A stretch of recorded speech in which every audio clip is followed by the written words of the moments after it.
Então, imagina a seguinte cena. A gente pensa naquele atleta mais condicionado do boxe, né? Ah, aquele cara com o abdômen trincado, menor percentual de gordura. Exatamente. Aquele indivíduo que parece ter o pulmão de um fundista, sabe? Que engole quilômetros no remo sem nem piscar. Sim, a intuição manda apostar todas as fichas nele. Com certeza. E até grande parte da literatura clássica de educação física diria que esse é o atleta que vai dominar o placar. Mas a ciência do esporte acabou de provar o contrário, né? Pois é. Quando o cronômetro apita ali no dia da competição, absolutamente nada disso garante a vitória. E bom, quem já pisou num box ou acompanha o esporte de perto, conhece muito bem aquela cena clássica pós-treino. Nossa, a clássica cena do colapso total. O tempo acaba e, de repente, a gente vê o chão coberto por pessoas deitadas de costas, olhando para o teto. Todo mundo ofegante, formando aquelas poças de suor em formato de anjo no piso de borracha. E visualmente, o nível de agonia parece exatamente o mesmo para todo mundo, né? Todos ali parecem ter chegado no limite absoluto da biologia humana. Exato. Eu fico impressionada com isso.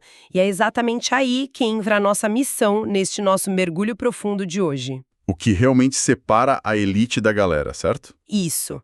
O que define a excelência física num esporte de alta intensidade com movimentos mistos, quando os corpos estão ali no chão lutando por oxigênio, qual foi a variável que ditou quem ganhou? Será que é ter aquele motor cardiovascular inesgotável? Ou a capacidade de levantar cargas absurdas? Ou, sei lá, algo totalmente diferente? E para não ficarmos só no achismo nesta nossa análise, a fonte primária hoje é um estudo científico de 2021. Um estudo super robusto, por sinal. Muito.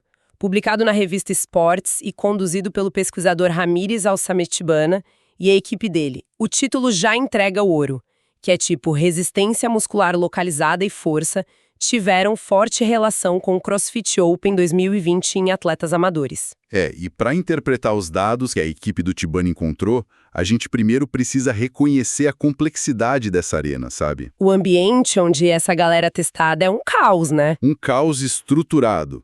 O treinamento envolve movimentos funcionais de alta intensidade, constantemente variados. O objetivo não é especializar em nada, mas sim aumentar a capacidade de trabalho em múltiplos domínios. Resistência, força, flexibilidade, tudo junto. Tudo misturado. E a pesquisa focou especificamente no Open, que é aquela classificatória online global de 5 semanas. E o maior pesadelo para qualquer cientista do esporte que tenta analisar isso é que os WODs são secretos. Exatamente. Os treinos são totalmente desconhecidos até o momento da prova. O que, assim, joga a ciência tradicional do esporte num verdadeiro labirinto, né? É como tentar prever quem vai ganhar um decátulo complexo usando só o tempo de uma prova de maratona, sabe? Excelente analogia. Isso levanta uma questão importante, na verdade. Qual? A falta de especificidade. Em esportes tradicionais, a gente tem ferramentas ótimas. Se você quer testar um ciclista, coloca ele num cicloergômetro, mede o VO2 máximo, faz um teste de Wingate. E aí você tem uma previsão super confiável do que ele vai fazer na pista. Sim, mas tenta jogar esses testes genéricos no CrossFit. O ruído nos dados é gigante. Um teste de esteira avalia a corrida linear, mas não prevê como o corpo reage quando o atleta sai de um movimento de ginástica na barra e vai direto para um levantamento de peso olímpico.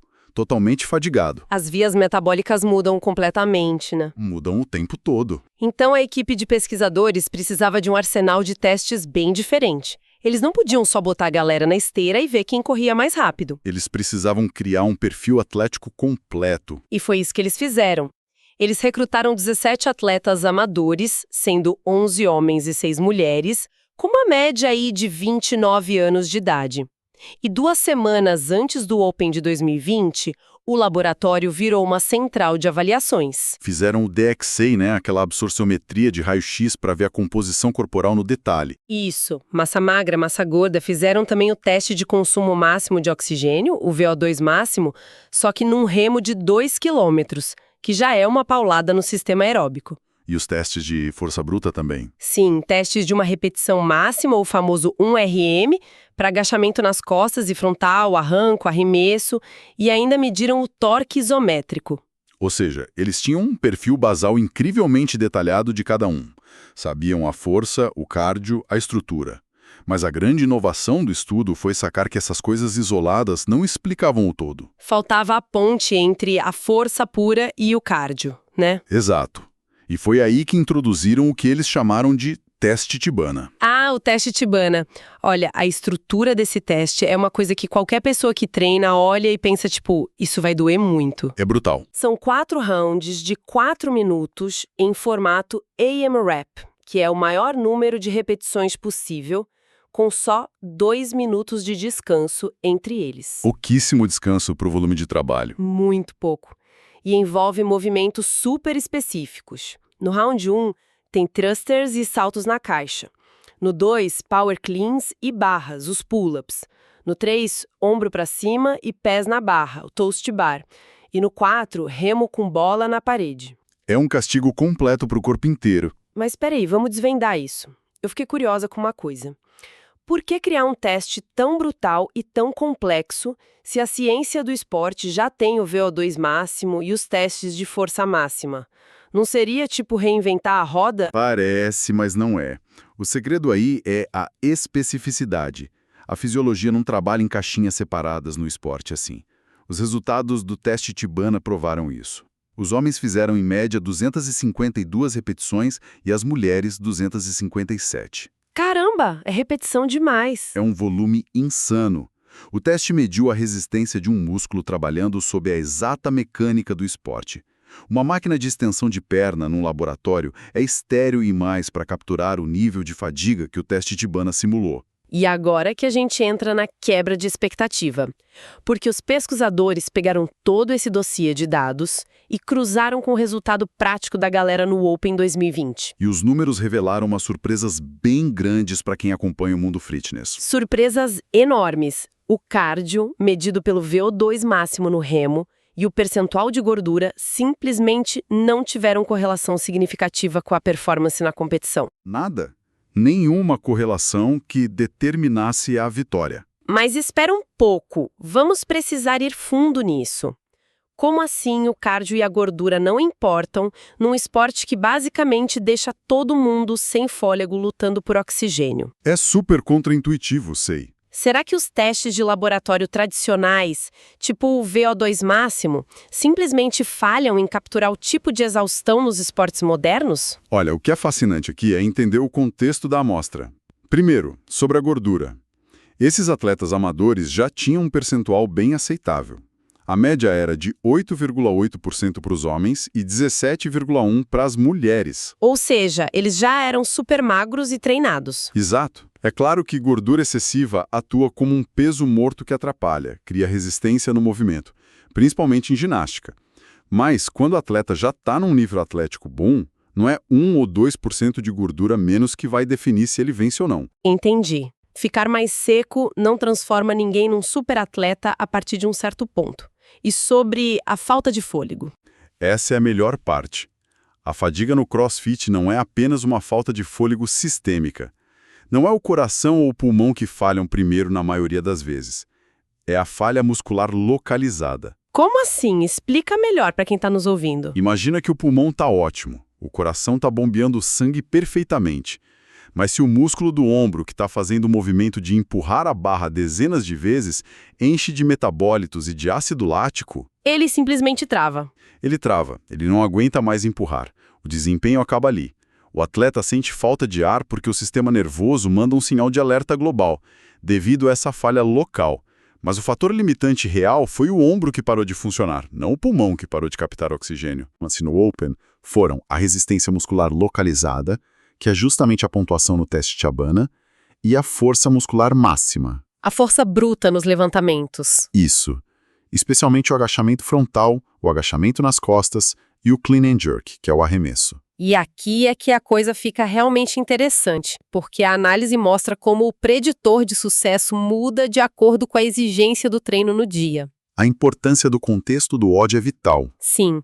Por exemplo, nos WODs 20.1 e 20.5, que eram mais leves em relação a peso e tinham muita ginástica, tipo burpees e muscle-ups, nesses dias a correlação maior era com o teste Tibana. O atleta com melhor resistência localizada voou nessas provas. Exatamente. Mas já nos odds 20.3 e 20.4, o cenário virou. O 20.4 exigia clean and jerks com cargas progressivas, chegando até 143 quilos para os homens. Cargas altíssimas para atletas amadores. Demais. E nesses treinos pesados, a força máxima ditou os resultados de forma quase perfeita. É como, sabe, ter um motor V8 gigantesco. A sua força máxima, no caso. Isso, a sua força é o motor V8.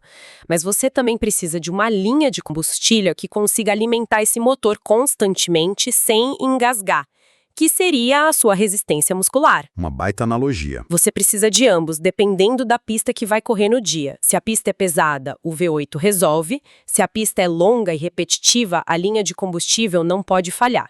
E se faltar qualquer uma das duas extremidades é fatal numa competição estruturada assim. O que leva a gente a pensar na aplicação prática disso tudo, né? Pois é, o que tudo isso significa para quem está suando a camisa toda semana nas academias? Se conectarmos isso a um contexto maior, a gente vê dois caminhos. O primeiro é para os organizadores de competições. Eles precisam saber equilibrar os eventos. Se colocar só peso alto, vira um campeonato de força. Exato. Não vão testar o condicionamento físico geral. Vão apenas achar o cara que levanta mais peso. Mas a segunda lição, e talvez a mais importante, é para treinadores e para os próprios praticantes. A questão da avaliação holística do atleta, certo? Isso. O grande ensinamento do estudo é a necessidade desse modelo de avaliação holística. Não dá para adivinhar a performance só olhando para o corpo no espelho ou para um número no monitor cardíaco. A avaliação precisa ser individual e baseada em necessidades reais. Então, se um atleta amador tem muita força, um motor V8 incrível, mas a pontuação dele no teste Tibana é baixa em relação aos colegas, O foco do treino dele tem que mudar imediatamente. Ele precisa melhorar essa capacidade física de resistência localizada, que está menos desenvolvida, claro, mantendo a força que ele já tem. é identificar e consertar o elo mais fraco da corrente. Em vez de ficar tentando aumentar o agachamento, que já é bom, ele precisa fazer o ombro parar de falhar tão rápido. Perfeito. A força bruta é a base. O estudo mostrou isso com os agachamentos. Mas no ecossistema caótico dos movimentos mistos, a força só serve até o momento em que a sua resistência localizada colapsa. E quando o músculo trava, a barra cai no chão e não importa se você tem pulmão para correr uma maratona. Não importa mesmo. O macro e o micro precisam estar em harmonia. Bom, recapitulando a nossa conversa de hoje. A pesquisa liderada pelo Tibana revelou de forma brilhante que testes genéricos não conseguem prever a performance no caos do esporte moderno. Falham feio nessa previsão. Falham muito. O que separa o pelotão na hora da competição é a força bruta aliada a uma resistência muscular localizada incrivelmente específica. As duas extremidades da corda. Sim. E isso me leva a um pensamento final bem provocativo para a nossa audiência expandir um pouco a visão. Gosto disso, manda lá. A gente passou a vida toda ouvindo que exames médicos e fisiológicos padronizados, tipo o VO2 máximo, eram o padrão ouro para medir o condicionamento. Mas se eles não conseguem prever com precisão a verdadeira capacidade de trabalho de uma pessoa ao realizar movimentos complexos do mundo real... Fica a dúvida do que realmente significa estar em forma, né? Exato. Será que a comunidade científica mais ampla precisa redefinir completamente o que significa ser uma pessoa fisicamente em forma para encarar os desafios corporais do século XXI? Fica esse convite para repensarem as próprias metas de treinamento na próxima vez que forem para o box. Uma excelente reflexão para fechar nossa análise. É isso aí. Muito obrigada a quem acompanhou o nosso mergulho profundo de hoje e até a próxima.